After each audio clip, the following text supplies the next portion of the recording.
Panier de Atoumane Gueye et Germaine Sène de la génération Futur Média, mais je démarrerai par Ismaël Kambi. Ismaël Kambi, président de l'association Touche pas à ma sœur. Bonjour Ismaël. Bonjour Boubacar. Vous allez bien? Je vais très bien, merci. En forme? Alhamdulillah. Alors comment ça se passe à Guédiawaye, en banlieue et partout? Bon, je vais commencer par dire que le mouvement Touche pas à ma sœur, c'est un mouvement de lutte contre les violences faites aux femmes et aux filles. Alors, nous avons initié une proposition de loi pour lutter contre le refus de paternité. Le refus de paternité qui ne cesse de gangréner et qui prend vraiment des proportions très inquiétantes ici même au Sénégal. Donc, il va falloir que nous puissions prendre le taureau par les cornes, essayer de voir avec les voies et moyens pour éradiquer vraiment ce fléau. Ça, c'est de un. De deux, pour dire également que Touche pas à ma sœur est aussi dans un programme d'accompagnement, d'assistance pour toutes les personnes qui ont des problèmes d'état civil. Parce que aussi ça, c'est un problème ponctuel. À l'instant où je vous parle, il y a même des élèves qui sont candidats au bac et d'autres qui sont candidats au BFM et qui n'en disposent pas. Voilà pourquoi, là également, nous n'avons ménagé aucun effort pour que ces problèmes aussi soient réglés. Et pour un troisième point, nous avons initié aussi une pétition au plan national. Une pétition où l'on demande à toutes les personnes sensibles, toutes les personnes qui voudraient quand même ne plus voir des enfants victimes de refus de paternité, de bien vouloir signer cette pétition, après qu'on va déposer sur la table de la présidente du Conseil économique et social, ainsi que le président du Parlement. Parce que le président de la République, Macky Sall, je l'ai déjà saisi par courrier par rapport à cette question. D'accord. Alors, comment est-ce que cette pétition arrivera vers nous, vers chaque Sénégalais? Vous avez besoin de combien de signatures, justement, avant de déposer cette pétition-là? Nous avons besoin d'un maximum de signatures. Même si nous pouvons avoir tous les 14 millions de Sénégalais qui signent la pétition, ce serait encore mieux. Mais nous avons besoin donc d'un maximum de signatures.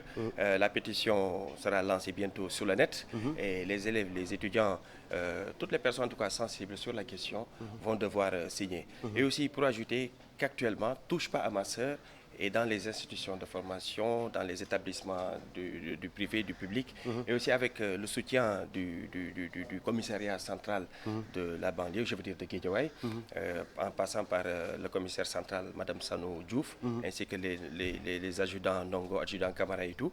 Donc ils sont, même aussi adjudant Yassine Niang, ils sont donc avec nous et nous accompagnent dans ce combat qui, je signale d'emblée, n'est pas un combat gagné d'avance. Alors, Touche pas à ma sœur, j'avais pensé un peu, c'est aussi pour ces violences faites aux femmes. Comment est-ce que vous arrivez à combattre cela? Tout à fait. Nous avons un programme de sensibilisation et d'information autour des formes de violence basées sur le genre.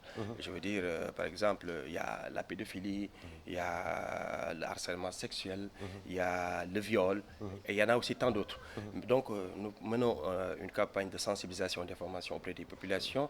Si aujourd'hui, ou bien si il nous arrive qu'une femme victime de viol, une femme victime de quoi que ce soit, en tout cas par rapport au truc que je viens d'énumérer, et qui gravite autour des violences basées sur le genre, d'abord, nous l'écoutons et aussi nous essayons de l'accompagner. Et aussi dans ce cadre-là, il y a la préfecture de Guédiawaye et de Pikine qui nous accompagne. Mais ces gens-là qui sont victimes de ça ont toujours peur d'en parler.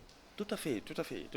Voilà pourquoi on a privilégié en tout cas de les écouter dans les lieux les plus secrets. Voilà. Parce qu'il y a des victimes qui ne peuvent pas s'en ouvrir à leurs parents, également même aux autorités judiciaires comme policières, mais qui, devant nous, avec un peu de perspicacité, elles parviennent à se dévoiler et à nous dire exactement ce qui leur est arrivé. C'est important. Voilà. Et à partir de là, on essaie de voir si il va falloir qu'on prenne un avocat pour que l'avocat puisse accompagner la victime et que le problème puisse être élucidé. Merci pour votre engagement. Non, je vous en prie. Bon courage pour le reste. Et je vous invite, vous aussi. Oui. Je vous invite parce que je profite de l'occasion pour saluer le directeur général Mamoudi Brakan, qui ne ménage aussi aucun effort pour nous soutenir, ainsi que la chargée de la production, Madame Joséphine Mboup. Vous également, vous êtes un enfant de la banlieue. Alors, donc, je sais que vous ne ménagerez également aucun effort pour que le truc puisse aller de l'avant. On est ensemble. C'est On ça. est ensemble. Génération Futur Média Mbour ou Génération Futur Média Thiès. alors Génération Futur Média Thiès Génération Futur Média Dakar Guédiawaye salaamaaleykum. waaleykum salaam DJ. naka waa Thiès. ña nga fa ñu ngi ci jàmm waa lépp jàmm. sant bu baax a baax. lu Thiès wax. waaw Thiès de mi ngi fa di neex rek. ana waa Randoulène. waa Randoulène ña nga fa. mooy quartier bi Randoulène rek. waaw mooy quartier bi Randoulène. ana waa toll ma sa taxaw waa jaamu ga ña nga fa di bëri jaamu rek. lépp jàmm. sant bu baax a baax jaajëf ana waa HLM Thiali. ña nga fa di caw rek. di xam naa fa de ah. xam nga foofu waaw yow bu xam nga Thiès de. sinon cool. sant bu baax a baax alors lan ngeen di waajal. waaw Génération Futur Média bu Thiès mooy waajal benn 48 heures. journée don de sang. vendredi 20 janvier. la ñuy def don de sang bi. au niveau devant le service commercial du GFM bi nekk quartier Carrière mooy fi ngeen diggoon toj ko. ok ok waaw léegi le dimanche 22 dañuy def benn randonnée pédestre. waaw départ bi mu ngi amee ci bunti siège bi tamit. à travers la ville de Thiès quoi. ok waaw cette journée de sang est dédiée aux enfants atteints de drépanocytose quoi. ok d'accord xale yi nga xam ni ñoom mooy dañu am drépanocytose ñoom ngeen di soutenir. def aussi campagne de sensibilisation. def randonnée pédestre. seen mbooloo gi bëgg nañ ci de. waaw bëgg nañ booloo noonu. lépp ci ginnaaw groupe Futur Média. ñoo ngi ciy bëgg bu baax a baax a baax a baax. sama jigéen noo def. maa ngi fi bu sut. mbaa yaa ngi ci jàmm. maa ngi si jàmm ça va. naka waa Thiès. ñu ngi si jàmm. mbaa Thiès mu ngi neex. mu ngi neex bu baax. yéen jigéen ñi ban pàcc lañ leen ci pàccal. waa ñun daanaka ñun ak góor ñi ñun ñoo bokk activité li ñuy def ñun ñoo ko bokk. waaw balaa dara rek maa ngi nuyu groupe Futur Média ñëpp ak suñu papa Youssou Ndour. maa ngi jaale waale tamit tata Degene Simer yal na ko yàlla yërëm. amiin waaw léegi ñun jigéen ñi ñun ñoo bokk ak góor ñi li ñuy def. waaye man damay woo képp koo xamante ne yaa ngi ñuy déglu. nga ñëw ci doono samba. parce que jar na sax jóge dëkk ba dëkk.